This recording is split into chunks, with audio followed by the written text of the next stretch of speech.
నల్లగొండ జిల్లా మునుగోడు మండల కేంద్రంలోని ఎస్ఎస్ఆర్ ఇంగ్లీష్ మీడియం హై స్కూల్లో మంగళవారం స్వపరిపాలన దినోత్సవం ఘనంగా జరుపుకున్నారు. విద్యార్థులు ఉపాధ్యాయులుగా, అధికారులుగా, ప్రజాప్రతినిధులుగా తమ పాత్రను అత్యుత్తమంగా వ్యవహరించారు. విద్యాశాఖ మంత్రిగా మాధురి, ఎమ్మెల్యేగా కోంపల్లి శ్రీవర్ష పాఠశాలకు వచ్చిన సమయంలో విద్యార్థులు, ఉపాధ్యాయులు ఘన స్వాగతం పలికారు. పలు సమస్యలను పరిష్కరించాలని మంత్రి, ఎమ్మెల్యే దృష్టికి తీసుకెళ్లారు.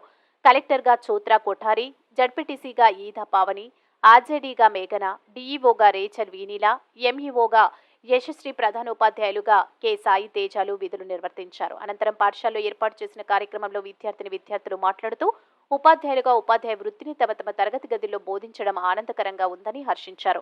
ఒకరోజు అధికారులుగా, ప్రజాప్రతినిధులుగా మమ్మల్ని మేము భవిష్యత్తులో మననం చేసుకునే విధంగా ఉందని హర్షం వ్యక్తం చేశారు. ఈ సందర్భంగా పాఠశాల ప్రధానోపాధ్యాయులు మాదకుని భిక్షంగౌడ్, కరెస్పాండెంట్ అనురాధాలు విద్యార్థులు అభినందించారు.